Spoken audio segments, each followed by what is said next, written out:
أعوذ بالله من الشيطان الرجيم. بسم الله الرحمن الرحيم.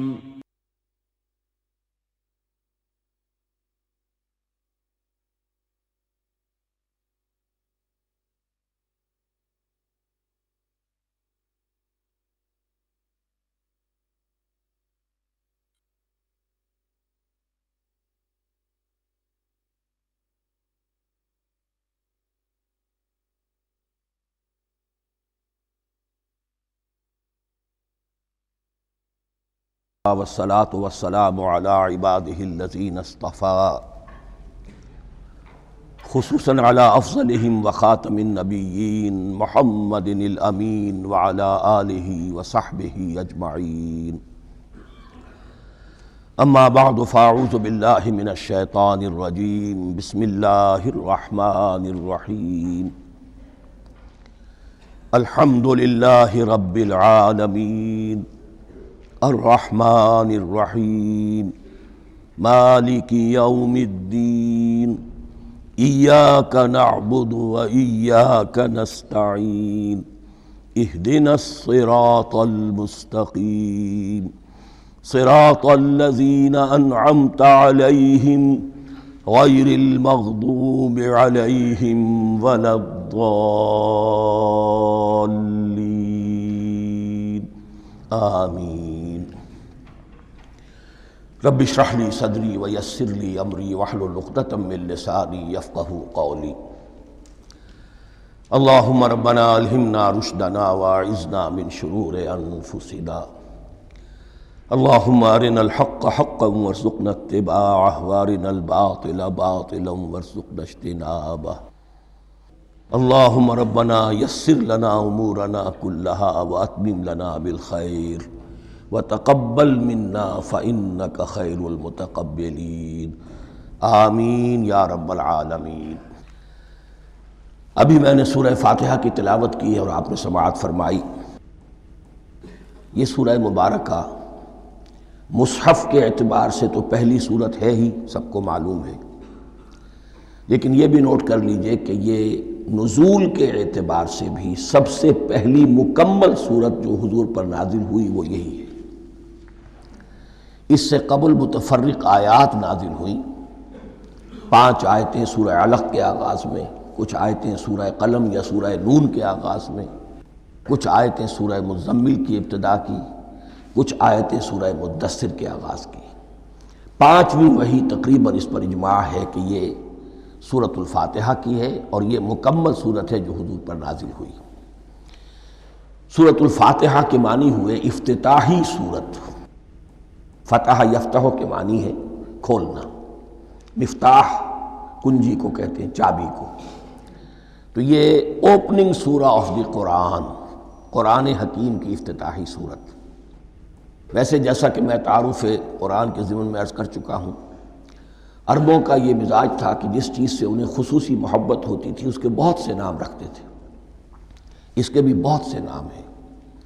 سورۃ الفاتحہ سب سے عام ہے، لیکن الکافیہ، الشافیہ، ام القرآن، اساس القرآن، کم سے کم یہ 4 نام تو میں سمجھتا ہوں کہ ہر مسلمان کو مزید معلوم ہونے چاہیے، اور بھی بہت سے نام. اس سورہ مبارکہ کی بالاتفاق و بالاجماع 7 آیتیں ہیں، اگرچہ ان کی ترتیب میں کچھ اختلاف ہے. ایک رائے یہ ہے، اور یہ رائے امام شافعی کی بھی ہے اور بصرہ کے جو قراء تھے ان کی بھی ہے، کہ آیت بسم اللہ بھی سورہ فاتحہ میں شامل ہے، اس کا جز ہے. وہ اس کو شامل کر کے پھر 7 آیتیں بناتے ہیں. تو آخری جنہیں ہم 2 آیتیں سمجھتے ہیں، صراط الذین انعمت علیہم غیر المغضوب علیہم ولا الضالین، وہ ان کے نزدیک ایک آیت ہے. تو گویا کہ نتیجہ یہ نکلا کہ آیتوں کی تعداد 7 ہی رہتی ہے. امام ابو حنیفہ رحمۃ اللہ علیہ کا موقف اور کوفے کے جو قراء تھے ان کا بھی موقف یہ ہے کہ آیت بسم اللہ نہ سورہ فاتحہ کا جز ہے نہ کسی اور سورت کا جز ہے، سوائے ایک مقام پر جہاں حضرت سلیمان علیہ السلام کا خط جو ہے نقل ہوا ہے، جو انہوں نے ملکہ سبا کو لکھا تھا انہو من سلیمان و انہو بسم اللہ الرحمن الرحیم۔ تو قرآن کے متن میں صرف اسی جگہ پر یہ آیت شامل سمجھتے ہیں، باقی یہ صرف علامت کے طور پر کہ یہاں سے ایک نئی صورت شروع ہو رہی ہے درج کی گئی ہے۔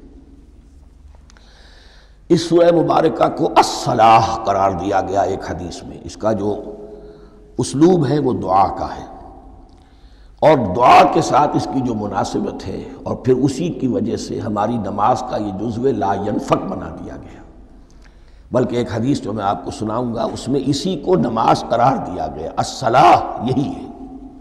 ویسے وہ حدیث مبارک موجود ہے، من لم یقرأ بفاتحۃ الکتاب لا صلاۃ لمن لم یقرأ بفاتحۃ الکتاب، جو شخص سورہ فاتحہ کی تلاوت نہیں کرتا اس کی کوئی نماز نہیں۔ اس کے حوالے سے بھی ہمارے ہاں دو مسلک ہیں، ذکر صرف اس لیے کر رہا ہوں کہ آپ کے علم میں ہو، ان میں کوئی بنیادی فرق نہیں ہے۔ کسی بھی ایک رائے کا انسان قائل اور حامل ہو سکتا ہے بغیر اس کے کہ دوسرے کو بالکل غلط قرار دے، بلکہ یہ کہ اس کے لیے بھی گنجائش اپنے ذہن میں اور اپنے دل میں رکھے۔ اور دوسری آیت یہ ہے کہ اس کا حصہ نہیں ہے۔ اسی اعتبار سے یہ کہ یہ سورہ مبارکہ نماز میں پڑھی جانی ضروری ہے، لا صلاۃ لمن لم یقرأ بفاتحۃ الکتاب۔ البتہ یہ اختلاف ہے، یہ بات جو میں ذکر کر رہا تھا جو ذہن سے نکل گئی، کہ آیا مقتدی جو ہے امام کے پیچھے کھڑا ہو کر جب نماز پڑھ رہا ہو تو کیا اس صورت میں بھی اس کے لیے لازم ہے کہ سورہ فاتحہ پڑھیں؟ اس میں دو رائے ہو گئی، بلکہ تین۔ ایک رائے انتہائی ہے اور وہ فقہ حنفی کی طرف منسوب ہے کہ اگر آپ امام کے پیچھے مقتدی کی حیثیت سے نماز پڑھ رہے ہیں تو کسی بھی رکعت میں آپ سورہ فاتحہ نہیں پڑھیں گے۔ ایک دوسری بالکل برعکس رائے ہے، وہ امام شافعی رحمۃ اللہ علیہ کی ہے کہ ہر حالت میں، چاہے امام جہری رکعت پڑھا رہا ہو جس میں وہ بلند آواز سے سورہ فاتحہ پڑھ رہا ہو، اور چاہے وہ سری رکعت ہو، ہر حالت میں مقتدی کو بھی پڑھنی ہے۔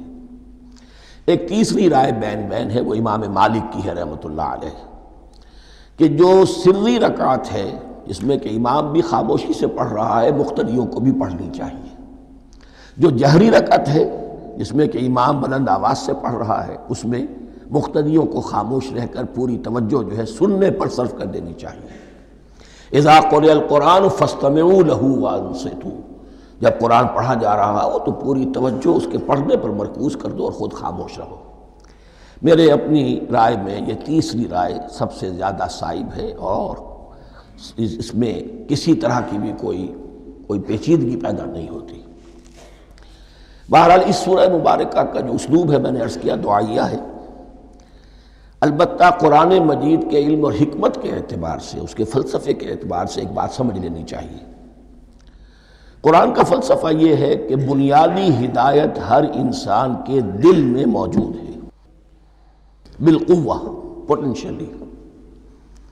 یہ جو قرآن مجید یا اللہ کی کتابیں نازل ہوتی ہیں یہ انہیں ایکٹیویٹ کرتی ہیں، وہ اندر کی جو ڈورمنٹ کانشسنس ہے، خوابیدہ شعور جو ہے اسے بیدار کر کے، اور پھر یہ کہ اسے اجاگر کرتی ہیں۔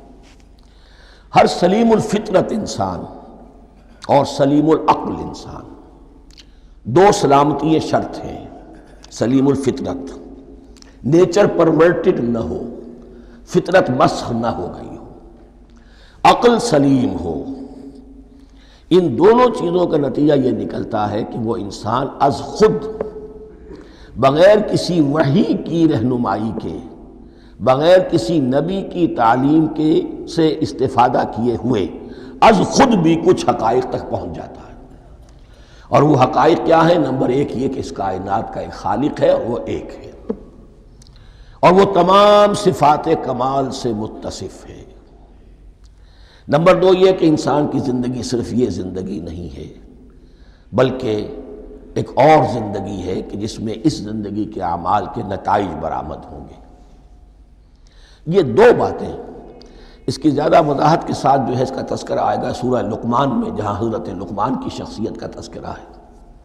لیکن یہاں صرف یہ بات سمجھ لیجئے کہ قرآن کا فلسفہ یہ ہے کہ ہر انسان میں، ہر فرد نوع بشر میں جو اپنی ولادت کے وقت مسلم ہوتا ہے، حضور کی حدیث ہے کل مولود یولد علی الفطرہ ابواہ یحودانہ او ینصرانہ او یمجسانہ، ہر بچہ نوع انسانی کا فطرت اسلام پر پیدا ہوتا ہے، وہ فطرت کے اندر وہ ہدایت ودیت ہے۔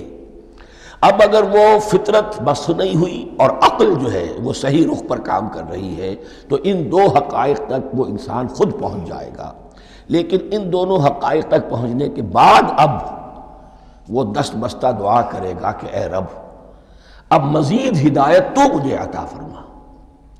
ایک تو یہ کہ میں کیا کروں کیا نہ کروں، میری عقل اس میں ٹھوکر کھا سکتی ہے، میں کسی اچھی چیز کو بری سمجھ سکتا ہوں، کسی بری کو اچھی سمجھ سکتا ہوں، تو مجھے صحیح راستہ، صحیح راہ ہدایت پر چلا۔ یہ دعا ہے جو انسان کرتا ہے جبکہ وہ ایمان باللہ اور ایمان بالآخرہ تک خود پہنچ چکا ہوتا ہے، اور یہ سمجھتا ہے کہ صحیح زندگی کا رخ یہی ہے کہ جس رب کو میں نے پہچانا ہے کہ وہ اس کائنات کا خالق ہے اور مالک ہے اور رب ہے، میں اس کی بندگی کروں، اس کی اطاعت کروں، اس کا حکم مانوں، اس کے راستے پر چلوں۔ لیکن وہ راستہ کون سا ہے؟ اس کے لیے پھر دست بدعا ہوتا ہے کہ پروردگار تو میری رہنمائی فرما۔ یہ مقام ہے کہ جہاں آپ سمجھ لیجئے اپنے آپ کو بھی آج اس جگہ پر تصور کرتے ہوئے پھر اس سورہ مبارکہ کو پڑھیے کہ آپ اس مقام پر اللہ کے فضل و کرم سے پہنچ چکے ہیں کہ اللہ کو آپ نے پہچان لیا اور اس کی توحید کو جان لیا، اس کی جملہ صفات کمال سے آپ واقف ہو گئے۔ آپ یہ بھی جان گئے کہ بڑھ کر اس کے حضور میں حاضر ہونا ہے اور وہ حساب کتاب لے گا۔ پھر آپ نے یہ عہد بھی کر لیا کہ اب زندگی گزارنی ہے اس رب کی بندگی میں، اسی کی فرما برداری میں۔ اب یہاں کھڑے ہو کر آپ پوچھتے ہیں کہ اللہ مجھے وہ تفصیلی ہدایت عطا فرما، ایسا نہ ہو کہ کبھی میں کسی راستے پر چلتا ہوا کسی پگڈنڈی پر مڑ جاؤں اور وہ تھوڑی سی جو ڈیوییشن ہو میرے راستے کی وہ میری عاقبت کو برباد کر دے۔ یک لحظہ غافل گشتم و صد سال راہم دور شد، اس لیے کہ ہوتا یہی ہے سیدھے راستے سے ذرا سی کوئی پگڈنڈی جو ہے تھوڑے سے اینگل پر نکلی ہے، لیکن جب چلتے جائیں گے آپ تو جتنا آگے بڑھیں گے اس پر اس راہ صراط مستقیم سے آپ اتنے ہی زیادہ دور ہوتے چلے جائیں گے۔ یہ ہے قرآن مجید کی حکمت اور فلسفے کے اعتبار سے اس سورہ مبارکہ کا مقام۔ اب آئیے ہم بسم اللہ کرتے ہیں۔ بسم اللہ الرحمن الرحیم، شروع کرتا ہوں میں اللہ کے نام سے جو رحمان اور رحیم ہے۔ اس پر کچھ گفتگو ہو چکی ہے تعارف قرآن کے ضمن میں کہ رحمان اور رحیم دو نام ہیں کہ جو رحمت کے مادے سے نکلتے ہیں۔ رحمان میں اللہ تعالیٰ کی رحمت کا جوش ہے، جانی کیفیت، طوفانی کیفیت، اور رحیم میں اللہ تعالیٰ کی رحمت کا دوام اور تسلسل۔ یہ دونوں کیفیات اللہ کی رحمت میں بیک وقت موجود ہیں، جس کا ہم تصور نہیں کر سکتے۔ ہم سمندر کو دیکھتے ہیں، متلاطم سمندر ہے، اس میں ہیجان ہے، طوفان ہے۔ دریا کو دیکھتے ہیں کہ وہ سکون کے ساتھ چل رہا ہے، خاموشی سے چل رہا ہے، بہہ رہا ہے، بس تسلسل کے ساتھ بہہ رہا ہے۔ ہم ان دونوں کیفیات کو علیحدہ دیکھتے ہیں تو ہمارا ذہن ان دونوں کو بیک وقت اس کا تصور نہیں کر سکتا، تخیل ممکن نہیں۔ لیکن اللہ کی رحمت کی یہ دونوں شانیں مستقلاً ہر وقت موجود ہیں بیک وقت، اسی لیے ان دونوں کے درمیان کہیں حرف عطف نہیں آئے گا۔ بسم اللہ الرحمن الرحیم، الحمدللہ رب العالمین۔ کل حمد، اور حمد کو ذہن میں رکھ لیجئے، حمد مساوی ہے تعریف جمع شکر۔ عام طور پر ترجموں میں ایک لفظ لایا جاتا ہے، کل تعریف اللہ کے لیے، یہ کافی نہیں ہے۔ تعریف آپ کسی شے کی کر سکتے ہیں جس میں کوئی حسن ہے، خوبی ہے، کسی بھی اعتبار سے، خواہ آپ کو اس کے حسن و خوبی سے کوئی فائدہ حاصل نہیں ہو رہا۔ ایک پھول ہے، بہت خوبصورت ہے، بس ٹھیک ہے، خوبصورت ہے، آپ نے کہا، تعریف کر دی۔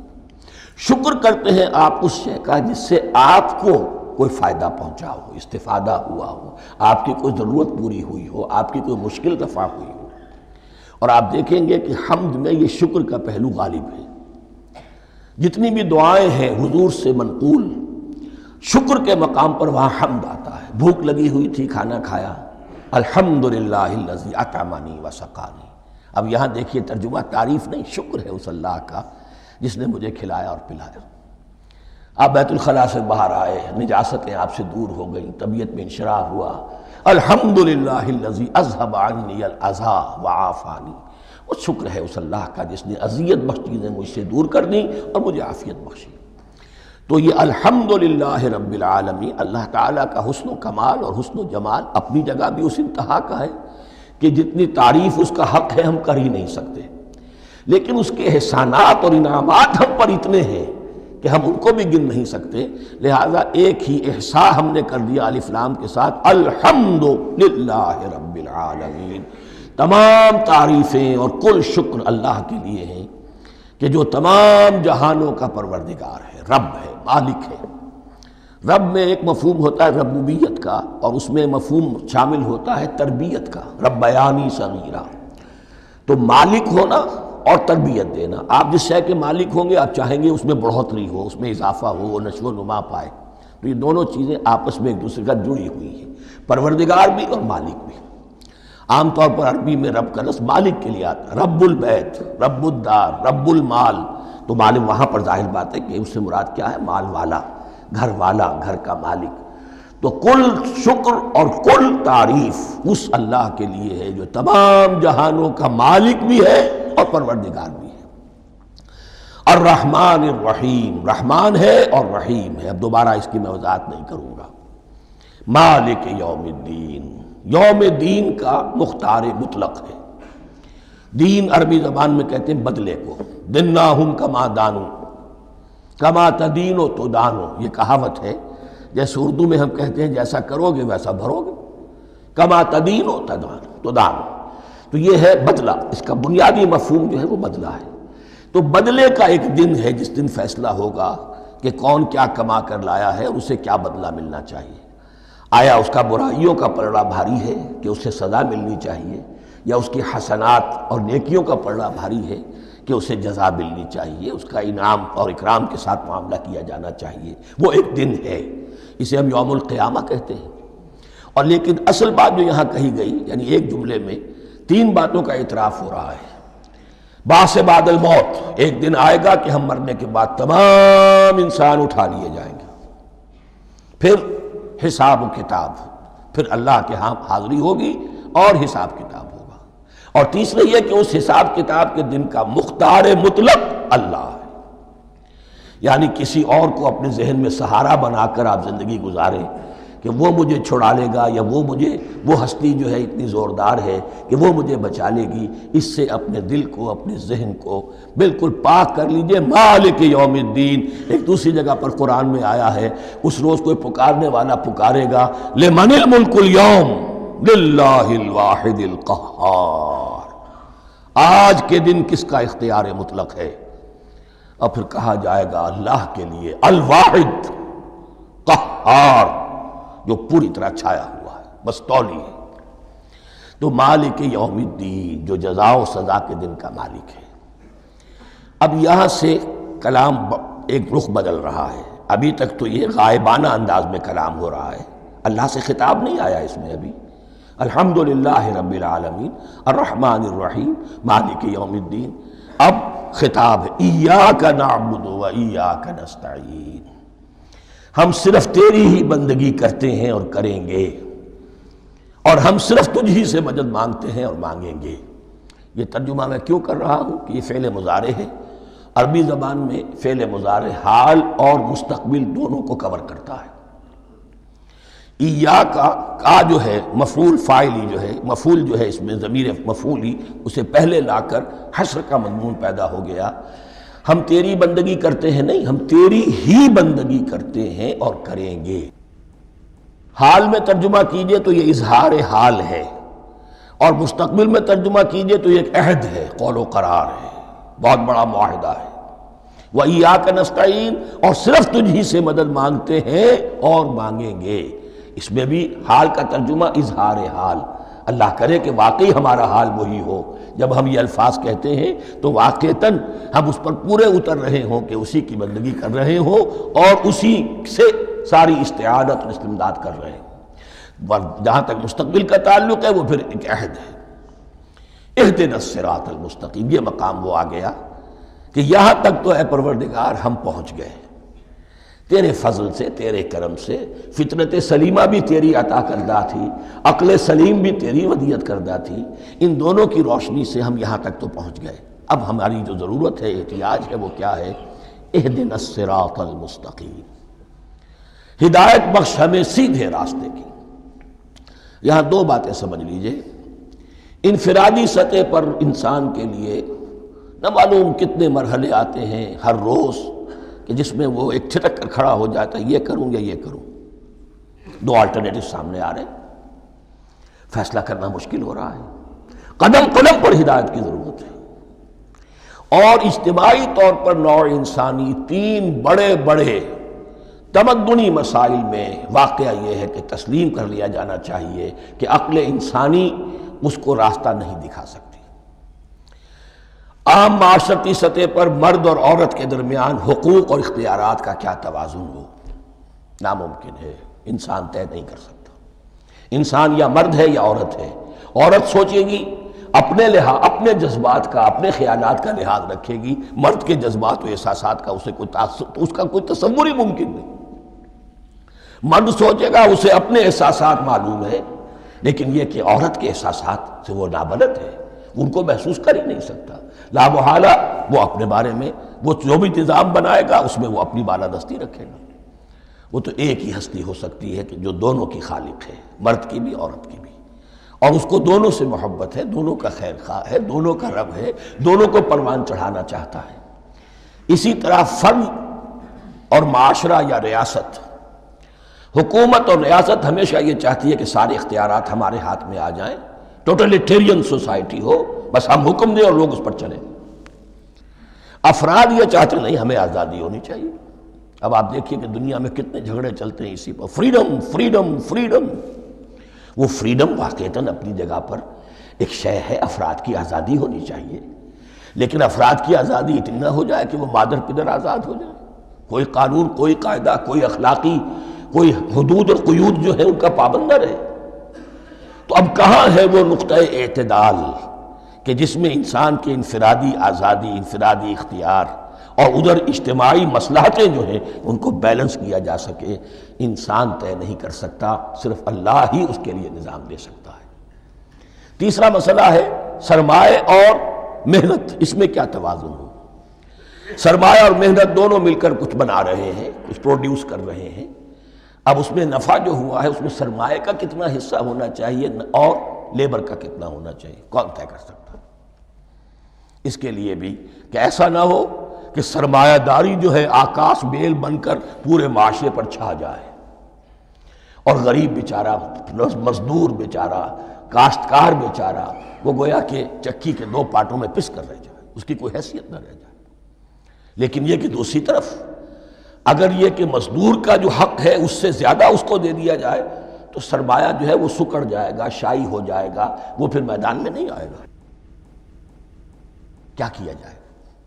کون سا نقطہ عدل و اعتدال ہے؟ یہ تین مسائل ایسے ہیں، اہدنا الصراط المستقیم۔ تو یوں سمجھیے کہ ایک جو بنیادی ہدایت تھی، ایک اللہ کو پہچان لینا، یہ جان لینا کہ کل حسن و جمال اور تمام انعام و اکرام کا منبع اس کی ذات ہے، وہ رحمان ہے اور رحیم ہے، اور یہ جان لینا کہ مرنے کے بعد جی اٹھنا ہے، حساب کتاب ہے، فیصلہ ہوگا جزا و سزا کا، اور مختار مطلق اس دن کا اللہ ہے۔ پھر یہ عہد کر لینا ایاک نعبد و ایاک نستعین۔ اس کے بعد دعا، پروردگار ہمیں ہدایت پر قائم رکھ، ہماری ہدایت میں اضافہ فرما۔ اس ہدایت کے لفظ کو سمجھ لیجئے، بنیادی ہدایت، تفصیلی ہدایت، قدم قدم پر ہدایت، ہدایت پر ہدایت۔ والذین اہتدوا زادہم ھدی، جو لوگ ہدایت کے راستے پر آتے ہیں اللہ ان کی ہدایت میں اضافہ کرتا ہے۔ تو یہ قدم قدم پر ہمیں ہدایت کی ضرورت ہے اور مرحلہ وار ضرورت ہے۔ ہدایت اس کو بھی کہتے ہیں کہ کسی نے آپ سے کوئی پتہ پوچھا، آپ نے کہا ادھر جانا، پھر دوسری گلی میں مڑنا، پھر جانا دو تین لائٹیں چلے جانا، پھر مڑنا، وغیرہ وغیرہ، یہ بھی ہدایت ہے، نظری طور پر آپ نے بتایا ہے۔ ایک ہدایت یہ ہوئی کہ بھائی میں چلتا ہوں آپ کے ساتھ، میں آپ کو وہاں تک پہنچا دوں گا تاکہ آپ کو دقت نہ ہو، آپ نے منزل تک پہنچا دیا۔ ان دونوں کے درمیان، یہ تو میں نے ایک فرد کی مثال دی ہے، اللہ اور بندے کے درمیان نہ معلوم کتنے مراحل ہیں ہدایت کے۔ تو کسی وقت بھی انسان اپنے آپ کو ہدایت خداوندی سے مستغنا نہیں سمجھ سکتا، اور نہیں تو پروردگار جو ہدایت دی ہے اس پر ہدایت پر قائم رکھ۔ کیا پتہ شیطان کا کوئی حملہ کیا پتہ ہمارے نفس کی کوئی شرارت کسی ایسے رخ پر ہمیں ڈال دے کہ اب تک کی ساری کمائی بھی ضائع ہو جائے۔ لہذا یہ نہ سمجھیے کہ جب یہ ساری چیزیں ان کو معلوم تھیں، ان چیزوں کا تو اقرار کر رہے تو اب ہدایت کون سی مانگ رہے ہیں؟ تو ہدایت کا تو بڑا میدان کھلا ہوا ہے، اور اس ہدایت کی وہ جو میں نے آخری شکل آپ کو بتائی ہے کہ منزل مقصود تک پہنچا دے، یہ ہدایت بھی قرآن مجید میں اس معنی میں بھی لفظ آیا ہے کہ اہل جنت جب جنت میں داخل ہوں گے تو جو ترانہ حمد ان کی زبان پر اس وقت ہوگا وہ کیا ہے؟ الحمدللہ الذی ہدانا لہذا وما کننا لنہتدی لولا ان ہدانا اللہ۔ کل شکر اس اللہ کا جس نے ہمیں یہاں تک پہنچا دیا، ہدایت دی یہاں تک پہنچا دیا، اور ہم ہرگز نہ پہنچ پاتے، ہم ہرگز ہدایت یافتہ نہ ہو سکتے اگر اللہ ہی ہمیں ہدایت نہ دیتا۔ اہدنا الصراط المستقیم، سیدھا راستہ، صراط الذین انعمت علیہم، اب اس کی مزید وضاحت ہے، راستہ اس کا ان لوگوں کا جن پر تیرا انعام ہوا۔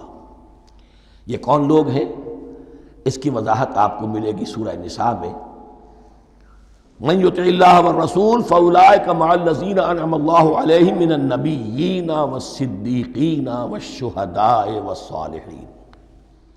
چار طبقات ہیں منعم علیہم جن پر اللہ کا انعام ہوا ہے۔ چوٹی پر انبیاء کرام، اس کے بعد صدیقین کرام، اس کے بعد شہداء عظام، اس کے بعد عام صالح مسلمان، صالح ہو۔ یہ بیس لائن ہے، اس سے اوپر کا درجہ شہداء کا ہے، اس سے اوپر کا درجہ صدیقین کا ہے، اور پھر اس سے اوپر کا درجہ انبیاء کا ہے۔ انبیاء میں سے پھر وہ بھی ہوتے ہیں کہ جو اولو العزم میں من الرسل ہیں، لیکن یہ چار طبقات ہیں، ان کے راستے پر ہمیں چلا۔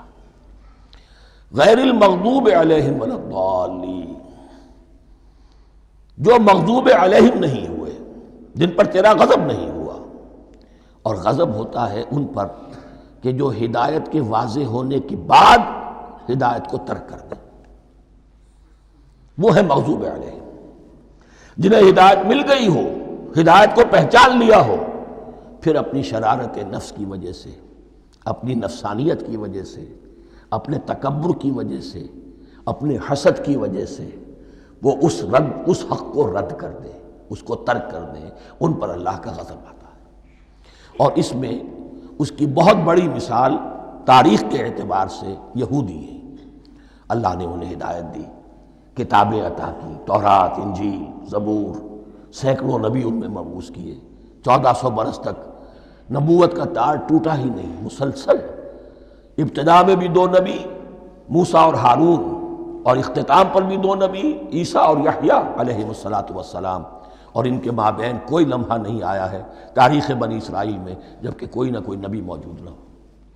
لیکن انہوں نے اپنی شرارت نفس کی وجہ سے ہدایت تورات سے بھی منہ موڑا، اور پھر سب سے بڑی بات یہ کہ ہدایت محمدی سے، ہدایت قرآنی سے بھی صلی اللہ علیہ وسلم منہ موڑا، وہ ہے مغضوب علیہم ولا الضالین، اور نہ ہی گمراہ ہوئے۔ یہ لفظ جو آتا ہے عربی زبان میں، گمراہ کا بھی ہے اور تلاش حق میں بھٹکنے والے کا بھی ہے۔ ایک وہ شخص ہے جس پر حق ابھی واضح نہیں ہوا، وہ تلاش میں ہے، اس کے لیے بھی ضال کا لفظ آئے گا۔ اسی طرح کوئی شخص کسی کے عشق اور محبت میں ایسا ہو جائے، دیوانہ ہو جائے، اس کو بھی ضال کہتے ہیں، یعنی اس کے اوپر جذبات کا اتنا غلبہ ہو گیا ہے کسی کی محبت اور عشق کی بنا پر۔ تو حضور کے لیے یہ لفظ آیا ہے وَوَجَدَكَ ضَالًّا فَهَدَىٰ، اور یہ تو سورۃ الضحیٰ ہے، اکثر بیشتر لوگوں کو یاد ہوگی۔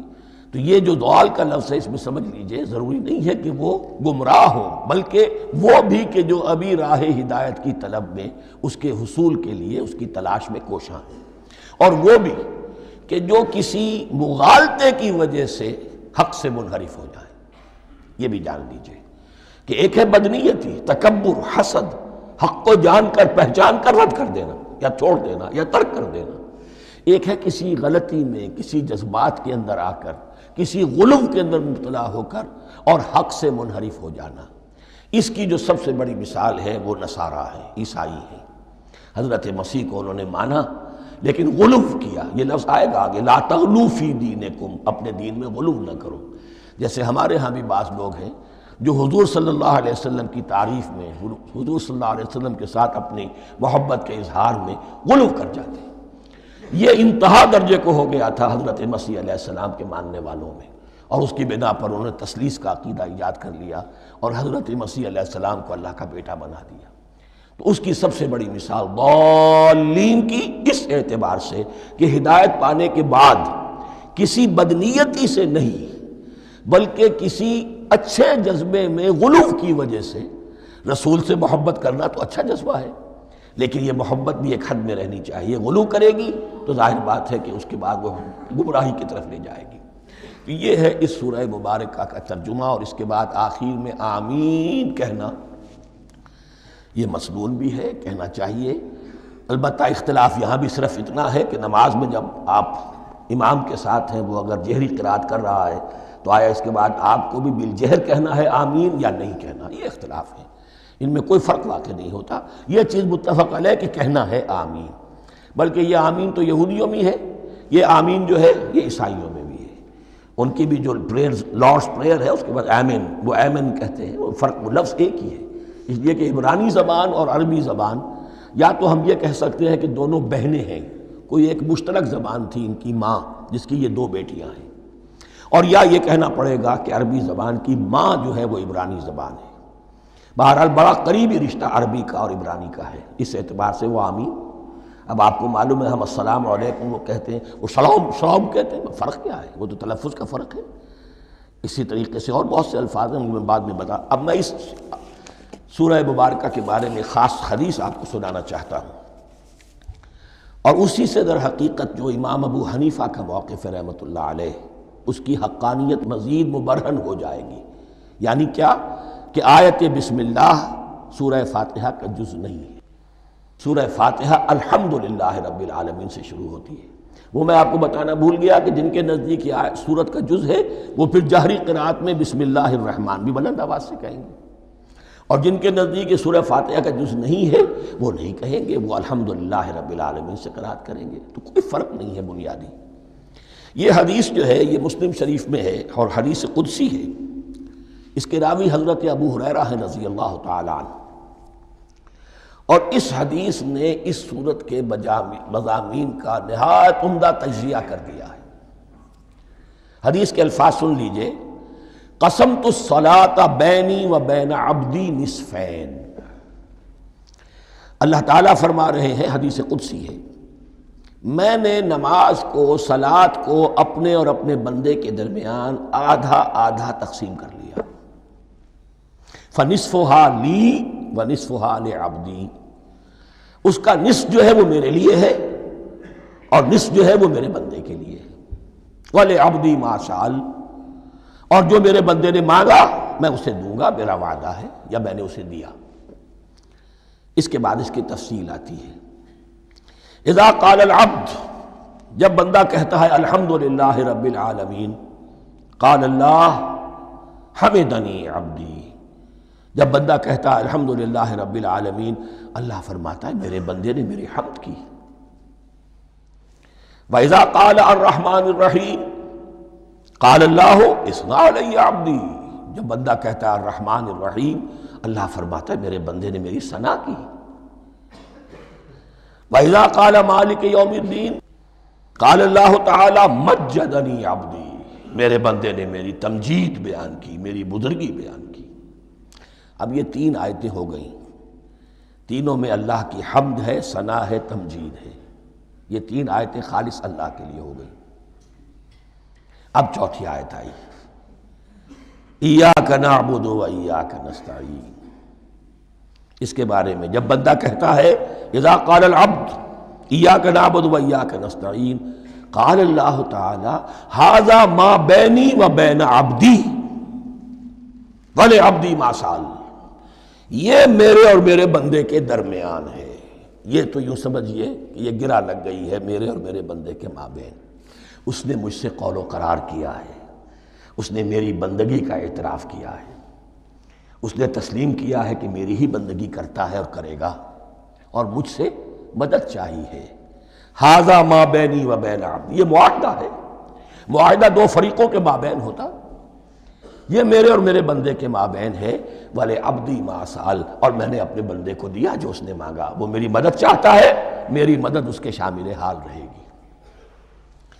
فَإِذَا قَالَ، اور جب بندہ کہتا ہے اهْدِنَا الصِّرَاطَ الْمُسْتَقِيمَ صِرَاطَ الَّذِينَ أَنْعَمْتَ عَلَيْهِمْ غَيْرِ الْمَغْضُوبِ عَلَيْهِمْ وَلَا الضَّالِّينَ، قَالَ اللَّهُ تَعَالَى هَذَا لِعَبْدِي وَلِعَبْدِي مَا سَأَلَ، یہ تین آیتیں یہ میرے بندے کے لیے، اهْدِنَا الصِّرَاطَ الْمُسْتَقِيمَ، اسی صراط مستقیم کی وضاحت ہے مثبت، صراط الذین انعمت علیہم، اسی صراط المستقیم کی وضاحت ہے منفی انداز میں، غیر المغضوب علیہم ولا الضالین۔ یہ سب میرے بندے کے لیے ہے اور میں نے اپنے بندے کو دیا جو اس نے مانگا۔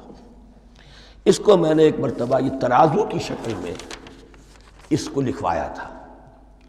دیکھیے یہ ایاک نعبد و ایاک نستعین، یہ ہے وہ ترازی کی وہ ڈنڈ، واو جو ہے ایاک نعبد و ایاک نستعین، واو جو ہے گویا کہ وہ مٹھ ہے جس سے کہ ترازو کو پکڑا جاتا ہے۔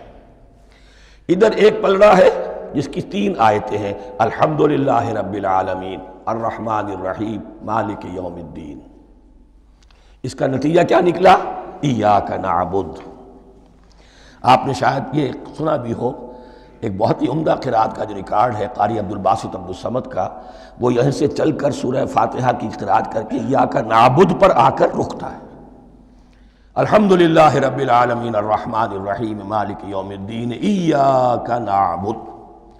گویا کہ یہاں یہ صورت بالکل ہاف ہو گئی ہے، تین آیتوں میں اللہ کی حمد ہے، ثنا ہے، تمجید ہے، جس کا نتیجہ ہم تیری ہی بندگی کرتے ہیں، تیری ہی اطاعت کریں گے۔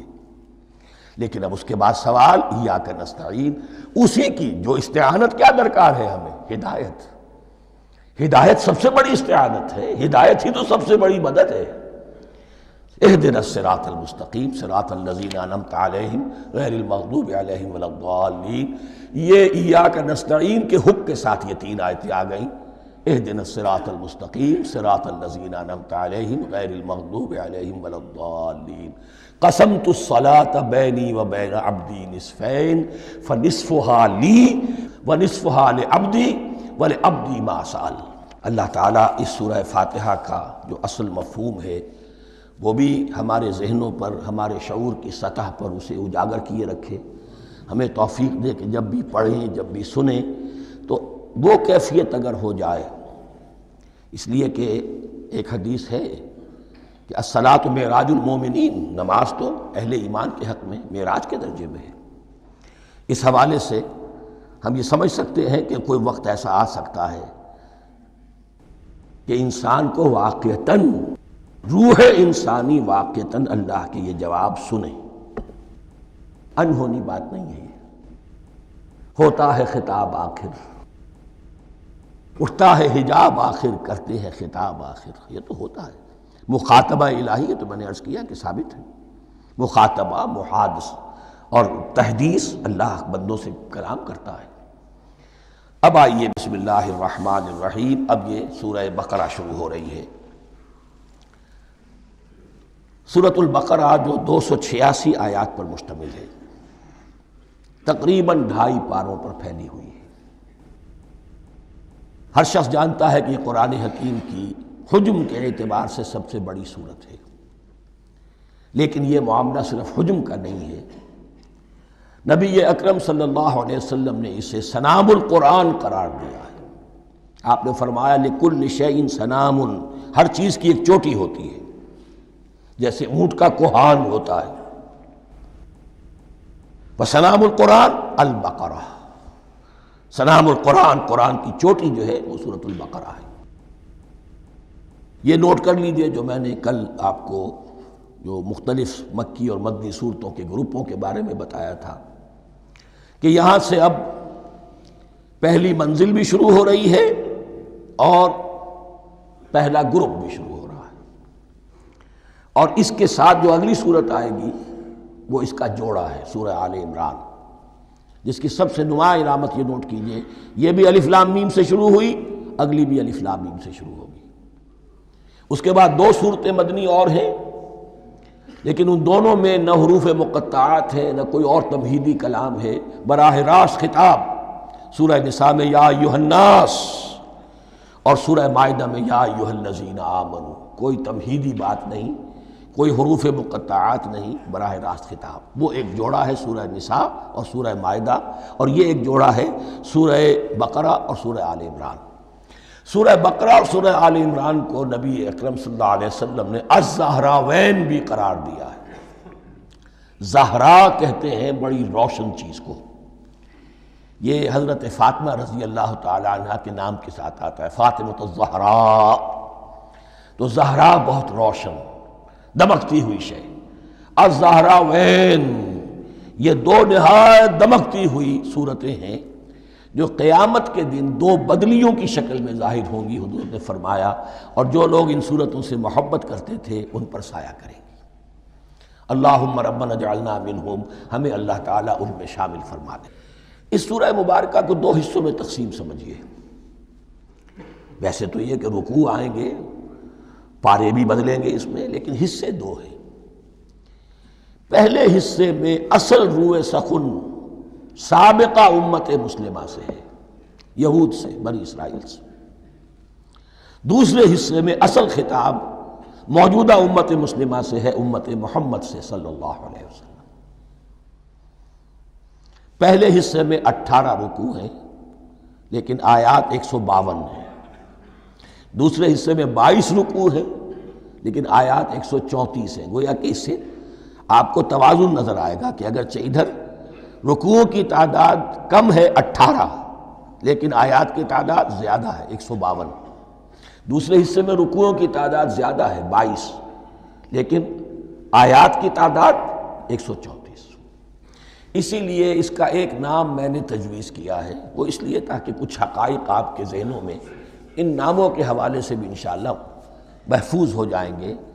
سورۃ الامتین، دو امتوں کی صورت، اس لیے کہ تقریباً نصف اس کی ساری بحث جو ہے، مرکزی بحث، وہ سابقہ امت مسلمہ بنی اسرائیل، اور دوسرا نصف اس میں سارا خطاب وہ ہے موجودہ امت مسلمہ یعنی امت محمد صلی اللہ علیہ وسلم۔ اس کا جو پہلے 18 رکوع ہے یا پہلا حصہ ہے، اس کے اندر ڈویژن فردر ہوگی ورٹیکل، عمودی۔ پہلے 4 رکوع، پھر 10 رکوع، پھر 4 رکوع۔ لیکن جو 22 رکوع ہیں دوسرے حصے کے، دوسرے نصف کے، اس میں ڈویژن جو ہے جو ہاریزونٹل ہے، وہ افقی تقسیم ہے، عمودی نہیں، افقی۔ وہ میں بعد میں بیان کروں گا جب ہم وہاں پہنچ جائیں گے۔ ان کو پہلے سمجھ لیجئے کہ اس پہلے حصے کی جو تقسیم میں نے کی ہے، پہلے 4 رکوع، پھر 10 رکوع اور پھر 4 رکوع۔ پہلے 4 رکوع یوں سمجھیے کہ پورے قرآن مجید کے لیے اس کی حکمت اور فلسفے کا جو حصہ مکی قرآن میں بیان ہو چکا تھا اس کا خلاصہ ہے۔ جب یہ صورت نازل ہو رہی ہے تو یہ تو مدینہ میں حضور تشریف لا چکے ہیں، 12-13 سال جو ہے گزر چکے ہیں، اور ان 12-13 سالوں کے دوران 2/3 قرآن نازل ہو چکا ہے۔ اس میں جو بھی حکمت، فلسفہ اور بنیادی دعوت، یہ جو چیزیں مکی قرآن میں بیان ہوئیں، ان کا خلاصہ نچوڑ نکال کر یہاں 4 رکوعوں میں رکھ دیا گیا۔ اگرچہ ان میں بھی جب گہرائی میں آپ دیکھیں گے تو روح سخن جو ہے وہ بنی اسرائیل کی طرف ہے، وہ میں بعد میں عرض کروں گا، لیکن اضافی طور پر یہ سمجھ لیجئے کہ پورے مکی قرآن کے حکمت اور پیغام کا خلاصہ ان 4 رکوعوں میں۔ پھر 10 رکوع ہیں جن میں براہ راست خطاب ہے سابقہ امت مسلمہ، یا بنی اسرائیل۔ اس کے بھی 2 حصے ہیں۔ پہلے ایک رکوع میں دعوت ہے، بڑا انداز اس کا بڑا پیارا ہے، اس میں دعوت ہے، ایمان لاؤ محمد پر صلی اللہ علیہ وسلم۔ اور اس کے بعد 9 رکوع ہیں ملامت کے، ملامت، تنقید، تم نے یہ کیا اور یہ کیا اور یہ کیا، ہم نے یہ احسان کیے، یہ احسان کیے، یہ احسان کیے، تم نے یہ ناشکری کی، یہ ناشکری کی، یہ ناشکری کی۔ اور اس سب کا نتیجہ آخری 4 رکوعوں میں ہے کہ اب تمہیں اس منصب سے معزول کیا جا رہا ہے جس پر تم 2000 برس تک فائز رہے ہو، اور تمہیں ہٹا کر اب ایک نئی امت محمد کی شکل میں جو وجود میں آ چکی ہے صلی اللہ علیہ وسلم، اسے اس پر فائز کیا جا رہا ہے۔ اور اس کی علامت کے طور پر اسے میں کہا کرتا ہوں کورونیشن، تاج پوشی۔ ایک امت معزول، دوسری امت اس کا نسب ہو رہا ہے، اس کی تاج پوشی کے لیے سمبل، علامت کیا ہے؟ قبلہ تحویل۔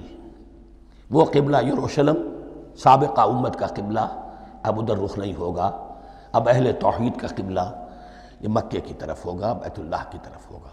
تو تحویل قبلہ کا مضمون ہے جو ان 4 رکوعوں میں آتا ہے۔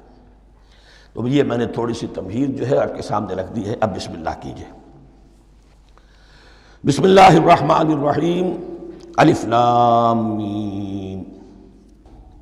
الف لام میم یہ حروف مقطعات ہیں، یہ علیحدہ علیحدہ پڑھے جاتے ہیں، علم نہیں پڑھ سکتے اس کو۔ الف لام میم، ہا میم ہے، ہا علیحدہ میم علیحدہ، اگرچہ لکھے ہوئے ہوتے ہیں جڑے ہوئے، کاف ہا یا عین صاد لکھے ہوئے جڑے ہوئے، پڑھے جائیں گے علیحدہ علیحدہ، قطع علیحدہ کرنا۔ تو حروف مقطعات، ان کے بارے میں ایک بات تو جو ہے اجماعی ہے، سب کے نزدیک مسلم ہے، ان کا کوئی حتمی مفہوم اور ان کے حتمی معنی کسی کو معلوم نہیں سوائے اللہ اور اس کے رسول کے۔ اس معنی میں یوں بھی کہا گیا یہ کوڈ ورڈز ہیں،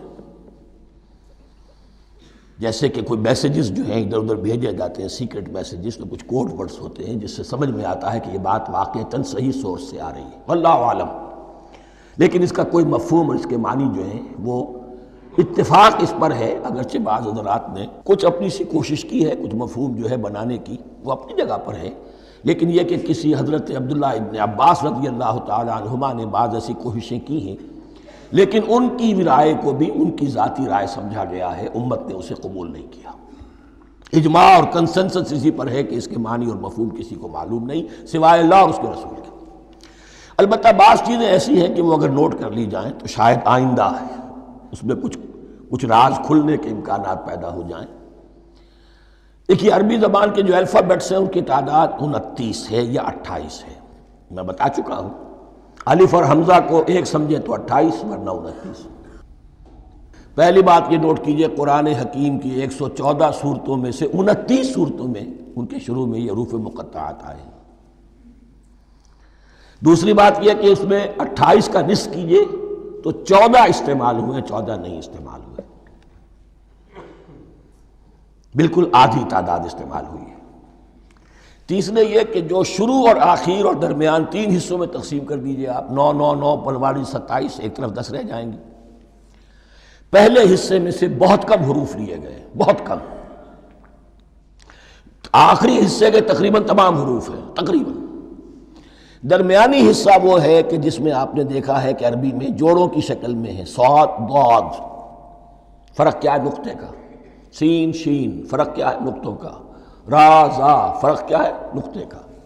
تو جو بھی نقطے والا لفظ ہے وہ نہیں لیا گیا، اور جو بغیر نقطے کے غیر منقوط ہے وہ لیا گیا۔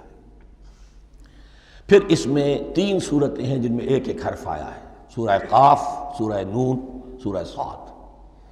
پھر صورتیں ہیں جن میں 2 2 آئی ہیں، جن میں 3 3 آئے ہیں، پھر 4 4 آئے ہیں، 2 ہی صورتیں ہیں جن میں 4 4 ہیں، اور 2 ہی صورتیں جن میں 5 5 ہیں۔ تو یہ ہے صرف یوں سمجھیے کہ اعداد و شمار۔ اس کے حوالے سے کچھ آدمی غور کرے تو شاید کوئی بات نکلے۔ باقی وہ مثال میں آپ کو بتا دیتا ہوں کہ حضرت عبداللہ ابن عباس نے ایک رائے ظاہر کی کہ الف لام میم در حقیقت ایک جملے کا خلاصہ ہے، انا اللہ اعلم۔ پہلا لفظ انا، اس کا الف لے لیا، درمیانی لفظ اللہ، اس کا درمیانی لام لے لیا، تیسرا لفظ اعلم، یہ آخری لفظ ہے، آخری حرف میم لے لیا، انا اللہ اعلم، میں اللہ جانتا ہوں، واللہ اعلم، واقعتاً اللہ ہی جانتا ہے۔ یہ حضرت عبداللہ ابن عباس کی رائے ہے، لیکن اگرچہ انہیں حبر الامت مانا گیا ہے، لیکن یہ کہ ان کی اس رائے کو بھی اکثر و بیشتر مفسرین نے قبول نہیں کیا۔ اب جو پہلے 2 رکوع ہیں اس سورہ بقرہ کے، ان کے بارے میں تعویل عام اور تعویل خاص کا ایک بڑا بنیادی فرق ہے جو نوٹ کر لینا چاہیے۔ جس وقت یہ صورت نازل ہو رہی ہے، میں عرض کر چکا ہوں کہ 12 سال ہو چکے تھے حضور کو اپنا فریضہ نبوت و رسالت ادا کرتے ہوئے۔ ایک جماعت اچھی بھلی تیار ہو چکی تھی جنہوں نے حضور کی دعوت پر لبیک کہا، ایمان لائے اور آپ کی تعلیمات پر عمل کیا۔ وہ ایک گروہ موجود تھا، یہ ابو بکر ہے، یہ عمر ہے، یہ عثمان ہے، یہ طلحہ ہے، یہ زبیر ہے، یہ عبد الرحمن ابن عوف ہے، یہ مصعب بن عمیر ہے، دیکھ لو۔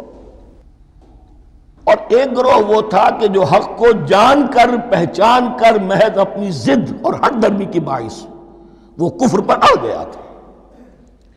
اور اب ایک تیسرا گروہ پیدا ہو رہا تھا مدینے میں آ کر، وہ ابھی ایمبریونک سٹیج میں ہے، کہ جو داعی ہے، مدعی ہے کہ ہم مانتے ہیں لیکن حقیقت میں نہیں مانتے۔ یہ تین قسم کے گروہ دنیا میں ہمیشہ پائے جائیں گے، ہمیشہ۔ اب اسے میں اس کو لا رہا ہوں تعویل عام کی طرف۔ جب بھی کبھی کوئی دعوت اٹھے گی انقلابی، ایک ہوتا ہے وعظ و نصیحت، ٹھیک ہے، جس نے بھی فائدہ اٹھایا اٹھا لیا۔ ایک ہوتی ہے دعوت انقلابی، وہ انقلابی دعوت کا ہدف ہوتا ہے نظام کو بدلنا۔ نظام بدلتا ہے تو ظاہر بات ہے کہ جو لوگ اس نظام میں جن کے ویسٹڈ انٹرسٹ ہیں اور جن کو پریولیجز حاصل ہیں، جن کے مفادات ہیں، وہ تو لازماً اپنے نظام کا تحفظ کریں گے۔ ٹکراؤ ہوگا، تصادم ہوگا، تصادم میں جانی نقصان بھی ہوگا، مالی نقصان بھی ہوگا۔ یہ گویا کہ کسی انقلابی دعوت کے لوازم ہیں۔ اگر یہ شاید نہ ہو تو دعوت انقلابی ہے ہی نہیں۔ اس اعتبار سے ہر انقلابی دعوت کے جواب میں تین طبقے پیدا ہو جاتے ہیں۔ ایک وہ کہ جو اس دعوت کو قبول کرتے ہیں دیانت کے ساتھ، خلوص کے ساتھ، اخلاص کے ساتھ، اور پھر پوری جواں مردی کا ثبوت دیتے ہیں، ہر چہ بعد آباد، اب جو آئے سو آئے، جان دینی پڑے حاضر ہیں، مال دینا پڑے حاضر ہیں، کوئی تکلیف آئے، کوئی مشقت آئے، کوئی مصیبت آئے، کوئی قربانی کرے، حاضر۔ جب پکارا گیا واپس نہیں پھیرا کوئی فرمان جنوں کا، اور تنہا نہیں لوٹی کبھی آواز جرس کی۔ خیریت جاں راحت تن صحت داماں، سب بھول گئیں مصلحتیں اہل ہوس کی۔ ایک وہ لوگ ہوتے ہیں، ایک وہ لوگ ہوتے ہیں کہ جو اڑ جاتے ہیں ضد پر، ہٹ درمی پر، ماننے کے باوجود، جاننے کے باوجود کہ بات تو ٹھیک ہے جو کہہ رہے ہیں، کیسے مان لیں؟ ہماری سیادت، ہماری چودراہٹ، ہمارے مفادات، ہمارے یہ ساری چیزیں، ان سب کے اوپر زد پڑ رہی ہے۔ یہ لوگ اڑ جاتے ہیں، اور پھر کوئی دعوت، کوئی نصیحت، کوئی مزید افہام و تفہیم ان کے حق میں مفید نہیں ہوتی۔ اس لیے کہ صحیح بات ہے جو کہتے ہیں کہ سوتے کو تو جگایا جا سکتا ہے، جاگتے کو کیسے جگائیں؟ کوئی سویا ہوا ہے تو آپ اسے جگا دیں گے، جو جاگا ہوا ہے لیکن وہ بنا ہوا ہے، وہ اٹھنے کو تیار ہی نہیں ہے، تو آپ کیسے اٹھا دیں گے اس کو؟ تو جو لوگ جان بوجھ کر حق کو پہچان کر رد کر دیتے ہیں، پھر ان کے حق میں کوئی دعوت، کوئی نصیحت، کوئی تبلیغ، کوئی انذار، کوئی تبشیر مفید نہیں ہوتی۔ تیسرا درجہ ایسے لوگوں کا ہوتا ہے جو یا تو شروع میں آتے ہی شرارت کے ارادے سے ہیں، کوئی مصلحت ہے جس کی وجہ سے اس دعوت کو قبول کر لیا، کوئی ذاتی منفعت ہے جس کے لیے قبول کر لیا، یا یہ کہ شروع میں تو اخلاص کے ساتھ آتے ہیں لیکن جب قربانی دینے کا وقت آتا ہے تو ان کے اندر سیرت و کردار کی وہ مضبوطی نہیں ہوتی کہ ہر چہ بعد آباد، یہ نہیں ہوتی، وہ پھر ڈگمگاتے رہتے ہیں، کبھی کچھ چلے پھر کہیں ٹھٹک کر رہ گئے، پھر کہیں کچھ چلے پھر ٹھٹک کر رہ گئے۔ یہ تیسرا طبقہ ہے کہ جو کہتا ہے، دعوی مدعی ہے کہ ہم نے مانا ہے، قبول کیا ہے، بات ٹھیک ہے، کچھ تھوڑا بہت چلتے بھی، لیکن جہاں مشکل آئی ٹھٹک کر کھڑے ہو گئے، اوندھے منہ گر پڑے۔ یہ تیسرا طبقہ ہے۔ اس کے لیے لفظ ہمارے ہاں منافقین بھی ہے، لیکن اس رکوع میں آ کر، ابھی ان 4 رکوعوں میں نہیں بلکہ سورہ بقرہ میں مکمل میں بھی کہیں نفاق کا لفظ نہیں آیا ہے، اس لیے کہ اسے مرض سے تعبیر کیا گیا۔ یہ مرض ہے ایک، اور اس مرض کے ذریعے سے لوگوں کے اندر جو ہے وہ ایک نفاق کا بیج پڑ رہا ہے، جو ظاہر ہوگا تو منافقت پوری کی پوری کھل کر سامنے آ جائے گی۔ روگ ہے انسانی شخصیت کا، اس حوالے سے وہ تیسری، اور یہ چونکہ اہم ترین حصہ تھا، اور یہ مرض اب شروع ہو رہا تھا مدینے میں، مکے میں نہیں تھا، لہذا زیادہ تفصیل سے اس کے بارے میں گفتگو ہوئی۔ اب ان 2 رکنوں کا سلسلے وار مطالعہ انشاءاللہ اس دوسری نشست میں کریں گے۔